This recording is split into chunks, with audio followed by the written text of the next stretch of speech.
What's up, everybody? It's time for another LEGO Legacy Heroes Unboxed video. Today we're going through the top 5 best DPS units in the game. Now, I am not endgame. I had to defer to a handful of beta players for some of their opinions on this, so keep in mind what I think is the best DPS may not necessarily be what they think is the best DPS. For me personally, I have one that I always lean on, Highwayman, which is one of the best DPS, but I also like Chicken Soup Guy, which apparently is not one of the best DPS units. But we're going to go over what the beta players, the players that have been playing even before the game has been released, that are high level in Arena on the original server for the game, what they think are the best DPS units in the game currently. First on the list at number 5 is a unit I have no personal experience with. Again, I'm saying I'm deferring to a lot of the beta players that are high level, some of the best in Arena. Yeti. So Yeti is a unit that we actually have no access. Those of us that started the game at its official launch have no access to Yeti. Apparently he's going to come back as well in the future at some point. But if we go to find tiles for Yeti, it's not available right now. So he's one of the best units, one of the best attack type units. He is a great combo he's a chill unit. He's a great combo with other chill units, especially ones that do dizzy debuffs. Let's take a look at what he does. Chill units are, there's a few chill units. There's Commander Cold, Dr. Kelvin, which no one's really using. There's Explorer Aurora, which is considered a pretty decent unit as well. And there's also Zayn from Ninjago is a chill based unit. So there's combinations with those. Because he does a lot of stuff based on other chill units and dizzy. So we've got the first skill, Grit Down for 2 turns. 50% chance for a bonus attack as well. Second skill, this is more of a tanky type skill. 80% damage to all foes and gains taunt for 2 turns. 60% chance for chill heroes, combo with chill heroes, to gain attack up 2 for 2 turns. On a critical hit, Yeti gains payback for 2 turns. Attack up on chill units, right? Maybe we'll see some more chill units in the future too. But I mean, first we need access to this unit. I know a lot of people are bummed. They're like, I don't have that. Where's Chicken Guy? I have Chicken Guy. I don't have Yeti. I feel you. Trust me, I am in the same boat. I feel you on that. 150% damage to target foe. 50% bonus damage if the foe has 1+ debuffs. He's got a few debuffs as well on his other skills. Grit Down inflicts max health down for 2 turns. Then we have this one, passive Snow Days. Yeti deals, when it's maxed, Yeti deals 100% bonus damage to foes inflicted with Dizzy. Whenever Chill Hero, like I said, chill combination unit, attacks a foe inflicted with Dizzy, that hero increases their pep by 10%. And then we have this one who just does a lot of debuffs, right? You Scream for Ice Cream Ultimates at gear level 6, I believe. Right? Gear level. I think isn't all ultimates at gear level 6. 120% damage to all foes. All foes inflicted with Dizzy are inflicted with stun for 1 turn and also inflicted with debilitate. All foes not inflicted with Dizzy have a 100% chance. So he's got debuffs. He combos a lot with the other chill units, but he's generally considered one of the better attack type units. Not necessarily for the amount of damage he does specifically, but one of the best attacker type units. Maybe I didn't make that clear at the beginning. These are not units that have the highest damage multipliers. These are considered the better attacker type units. Next on the list, I was really surprised to hear how highly he was regarded. Spaceman Beach. So this is one of the units that I personally have tested out a little bit myself, not super hardcore into endgame usage of Spaceman Reed, but I was surprised to hear how highly he was regarded. So he's got a few things in his kit. He's got a crit buff. He self-crit buffs. He's got a little bit of turn cycling. He's got a strip when he has his crit buff. And then he also has, he has a stun. He has a single target stun on him as well. So let's take a look at his skills. This one we have, here we go, 90% damage to target foe, has a 40% chance to gain crit chance up 1 for 2 turns. Not crit chance up, but just 1, nothing too crazy. Second skill, 120% damage to target foe and stuns them for 1 turn. So it's nice to potentially, also he can cycle too. He can cycle if you're using a few space units with him. He can cycle with his passive. So he can potentially maybe get a little, a little budget stun locking going on. Possibly. Maybe that's part of the thing that I didn't see with him because I wasn't really using a space team. I wasn't really going ham with the space. Ham with space. I don't know what that ham going. Yeah, space. Space ham. It's delicious. Skill 3 deals 110% damage to target Shooty McShooty. 100% damage, 110% damage to target foe. 10% bonus damage for each buff on them, up to a maximum of 7 buffs. So it's a pretty decent amount of extra damage. However, those buffs may mitigate the damage that he does. If you think about it, because there's a lot of damage mitigation buffs as well. And if he has crit chance up, clears all buffs from the target. This could be crazy and I think maybe this is another reason he's highly regarded, because if he's going up against a like a Jester or another tank where you got like the Jester and you got the Hiker combination, Jester's got like a million buffs on him, maybe this could be something that why he's generally regarded so highly, is because you can clear all those different buffs on it. Possibly. Maybe that's something, again, this is more me deferring to the beta players that are level cap and that are at the top of Arena, instead of me just coming up with my own list and picking random things, right? So, and then he has the passive classic teamwork. So this is if you're using a space team. At the end of his turn, or at least a few different space units. I don't really feel like a space team is really strong right now. There's a few units at the current time that I'm making this video. Well, of course, all this stuff is going to change in like a couple months anyway, right? Because that's how metas work. There's imbalancing and new units coming out. So it's going to change in a couple months anyway. But currently, there's not a whole lot of space units being used, high level. At the end of a turn, Reed increases his pep by 15% if there's another active space hero. At the start of the battle, Reed's critical chance is increased by 5% for each classic space hero. So, of course, over time, there's going to be a lot more classic space heroes and a lot more regular space heroes to choose from, and he's going to have more synergy with some of these other things. So he's got potential to even be stronger, but of course there's going to be other things that come in and make him, like, he's going to maybe pale in comparison to all these other things. And looking at the skills, like, now of some of these units, like, I feel like they've kind of factored in a lot of growth when they're really have all these skills for these kind of original units, like that at release of the game.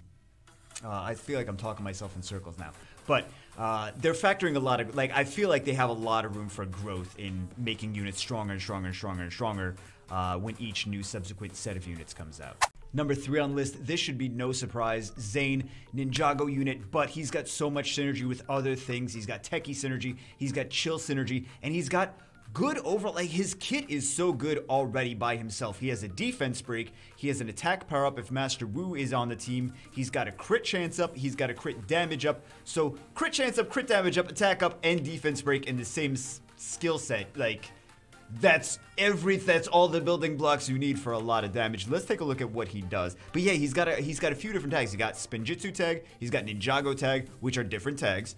He's got the Techie tag, stating the obvious, right? Techie tag, and he's got the chill tag, so he has synergy with the things like the Yeti and the other chill units as well. Techie, so he has synergy with the other tech units as well. But let's take a look at what he has here. He's got the Dizzy with skill, 110% damage to target foe, 35% chance to inflict Dizzy on them for 2 turns. If the attack is a critical hit, there's a 100% chance instead, and he does buff his crit as well, which we talked about, or which I briefly mentioned. Skill 2, 110% damage to target foe, inflicts defense down 2 on them for 3 turns. Long debuff, defense down 2, which is of course better than defense down 1. It's just stronger debuff.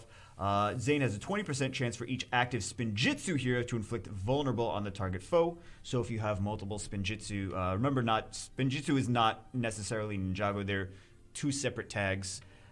Just reiterating that. Then we have Falcon Feint, 60% damage to all foes. Foes that have Dizzy are dealt double damage. Again, some synergy with the, did I mention he has synergy with the Dizzy as well? With things like the Yeti. Zayn gains crit damage up 2 for 2 turns. So he's got the defense break, and he's got the crit damage up already.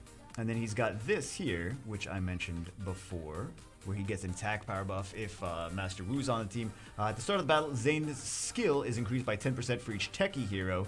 His crit chance is increased by 10% for each Spinjitzu hero. If Master Wu is an active hero, Zayn also has his attack increased by 25%. So he's got a lot of synergy. He's got a lot of, like, basically when you are looking to get the maximum damage out of a unit, you want the defense break, you want the crit damage up, you want the crit chance up, and you want the attack up. So he's got a lot of that already built into his kit, so you don't have to use so many supports to buff attack, buff crit, buff this, buff that, defense break the enemy. So he's got a lot of that already in his skill set, which is why there's no shock to me to see him on the top 5. Number 2 on the list is Firefighter Ash. Now, I was going to put this at number 1 on the list because she actually does more damage than number 1 when it's fully stacked, but I still feel like number 1 is better. So Firefighter Ash has a little bit of turn cycling with skill 1. She's got a crit buff. She has a courage system, right? So she stacks courage whenever a tank type unit takes damage. Tanks have taunt, so they get hit a lot, right? So she stacks her courage, and then when she uses her courage, she will do extra damage, or her second skill has increased crit chance when she has courage stacked, and her third skill does increased damage when she has courage stacked, but it clears the courage with the third skill. And then the first skill has some turn cycling as well. Let's take a look at her stuff. But she apparently hits really, really, really hard when she's fully 7-starred.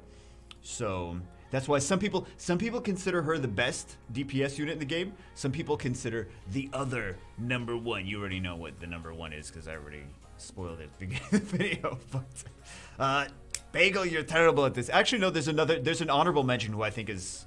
We'll get to that at the very end. But like I said, skill 1, turn cycling, increases her pep. Skill 2, 125%. So more damage to the target, and then splash damage. Pun intended. Splash damage to the other enemies. For each stack of courage, chance to critically hit, which we mentioned. And then the third one, this does a tremendous amount of damage. 170% damage to target foe, 20% damage for each stack of courage on Ash. This goes up to 5 times. I haven't seen any stacks of any of these past 5, so I don't think that they even go past 5. So that's 270% damage, which is pretty big. It's a pretty big damage. And then clears all stacks of courage. And then we've got this one. She does the stacks when tank takes damage. And you're always bringing, like, it's not like a crazy synergy. Like, you need to bring this specific thing and this specific thing, and they have to be Ninjago, Spinjitzu, Techie, but also, well, I'm saying that like I think I'm crapping on Zayn. I'm sorry, Zayn. He's a great unit. I'm not intending to crap on Zayn. I don't know why I even said that. But it's super easy to bring a tank that takes damage. That's like, you're gonna always have that in the team regardless. So she's gonna just do a bunch of damage regardless of synergies. You don't have to like stick her into a specific team. You can put her in anywhere, right? So she's a really solid unit. You can put her in anywhere, and she does a tremendous amount of damage when this is fully stacked. She does, like I said, 270% damage multiplier. 170 plus 20% times 5. She does a ton of damage. Last on the list, and my personal favorite. We're going to get to another one after this, though. There's another one that we need to talk. We need to talk about the next one as well. But last on the list, currently at number 1, this is Highwayman. This is my personal favorite. I have met only at 2 stars, but it's not just my personal favorite. It's a lot of high-level players are like, Highwayman is awesome. They use him all the time. But currently, my Highwayman is 2 stars. My Firefighter Ash is 4 stars, and I tend to use Highwayman more because I just like Highwayman better. But what does Highwayman do that makes him so great? He is Explorer, Attacker, Collectible, Wanted. There's not really a whole lot of Wanted synergies right now, which I'm sure we'll see a lot in the future. But currently, there's not. The Wanted tag really isn't doing too much for him. He's got crit chance buff. He's got stealth, which means that he protects himself from damage a little bit. He's got the dodge up. He's got, like I said, crit chance up, crit damage up, which you see like a few of these units have like the damage buffs to them as well. DPS units that buff their own damage. And then we also have, what did I say? Oh, and he also has a speed buff, which he gives himself more speed, allowing him to get some more turns as well. So let's take a look at his actual skills. But let's see. Stick him up. When it's maxed, 120% damage to target foe, 30% chance to inflict debilitate for 1 turn. The stealth, though, skill 2 is a buff. It doesn't do any damage, it's just a buff. Gains stealth for 2 turns, crit damage up to for 2 turns. If Highwayman already has stealth, he also gains dodge up to for 3 turns. So, protects him from taking too much damage, right? And he also buffs his own crit damage here, which we've mentioned before. And then the big guns does a lot of damage, 120% damage to target foe, grit down 1 for 3 turns, 30% bonus damage if Highwayman has stealth. he gifts himself stealth. So he's already good on that part. And then we have this one when it's fully maxed. Whenever Highwayman has stealth, he has 15% extra critical chance. When he gains stealth, he also gains speed up 1 for 2 turns. So like I said, increases crit chance, increases crit damage, and then he also turn cycles himself as well. Boom, boom, boom, boom, boom, boom. Crit damage up 2. And then this one is just, this is just single target. Deals 125% damage to target foe. I don't even have this unlocked yet and I already like him, right? 125% damage to target foe, 25% bonus damage for each debuff on the foe, up to a maximum of 5. Now, from what I understand in high level, the Firefighter Ash is just still going to do more damage, but he just provides so much protection for himself by the dodge up and the stealth mechanics as well. So he's generally considered one of the top DPS units in the game. He's my personal favorite as well. So I did say that there was an honorable mention, Lord Garmadon, when he comes out. He's currently not available. We go to find tiles. He's currently not available. When he comes out, he is going to be so super OP. We got to take a look. He is attacker Ninjago Garmadon army, so he's going to have combos with Ninjago, and he's going to also have combinations with Garmadon army. I'm not sure what's going to be in the Garmadon army. I don't follow super crazy Ninjago lore, so if you guys do know all the stuff that may be in the Garmadon army, feel free to leave it in the comments. I have no expertise in, like, I watched a little bit of Ninjago, but I'm not a crazy, I'm sorry, don't hate me, but I'm not like a super crazy know all the Ninjago lore and all the different units in there, but I just watched a little bit of it, right? So let's take a look at what he has. Buff immunity, which is really nice. You get the buff immunity on there, they can't buff their units, right? But I mean, it's a single target, right? 75% chance to inflict buff immunity on them for 2 turns. We have this second skill. This is an AoE. Deals 75% damage to all foes and has a 60% chance to inflict crit chance down 2 on them for 2 turns. Heals for 125% of the total damage dealt. It's pretty good. Deals reduced damage to foes with stealth, but still pretty good. Still pretty good for an AoE, right? AoE, and it heals himself, so he's got some sustain. That's not even the crazy stuff though yet. This is 130% damage to target foe. Garmadon gains attack up, speed up, and crit damage up for 2 turns. Oh, he buffs his attack power, crit damage, and speed. That's similar to what we were seeing with the other units currently at the top of the tier list for attackers, that they buff their own damage output. Oh, hold on. On a critical hit, all heroes gain the same buffs as Garmadon. Oh, I'm sorry. This is an AoE. Okay, so now it was good when he was single target. Now it's an AoE speed buff, crit damage buff, and attack power buff. Attack up 2, speed 2, and crit damage 2. There's more. There's still more, because this is pretty crazy. There's still more, though. Emperor Garmadon passive, when it's maxed at the start of the battle, Ninjago and Garmadon army heroes have their attack increased by 30% and skill by 30%. Whenever Ninjago hero is below 50% health and takes damage, they have a 50% chance to gain critical damage up to for 2 turns. He already gives them crit damage up to, but in case they didn't already have it before. Whenever a Garmadon army hero is below 40% health, again, I don't know who's coming into the Garmadon army when it comes out, takes damage, they have a 50% chance to gain 50 pep, so boost their attack age. So he's going to speed buff, and he's going to boost attack age. This guy feels like he's going to be crazy when he comes out. I feel like this guy's going to be super awesome when he comes out.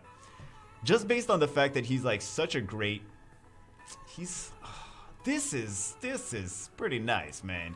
Attack up, crit damage. Like, this is gonna be a great arena offense unit, because remember, your arena battles are timed, so you have a certain amount of time to beat them. And of course you want to clear. Of course you're like, oh yeah, I'll take all that extra damage output and those extra turns. Hell yeah, this is gonna be so nice. So he doesn't have a crit buff though, a crit chance buff. So there is that. So you might want to bring in some crit chance boost for him, because he needs to, on a critical hit, all heroes gain the same buffs. So you do want him to also crit. So there is that. You might want to bring in a crit buff for that. Anyway, I just feel like he's going to be super OP when he comes out. I just get that feel, like I'm looking at his skills, I'm like, oh my god, he's going to be super OP. Anyway, that's it for this one. Let me know what you think in the comments below. Who you think is coming to the Garmadon army, and what do you think? about the top 5. Again, it's not just my opinion. It's the opinion of a lot of people that have played the game for months before I even touched it. So I'm kind of deferring a lot of that to them. However, I do believe that the Lord Garmadon is going to be awesome when he comes out. Anyway, that's it for this one. Hope you guys enjoyed it. I will see you as always in the next one.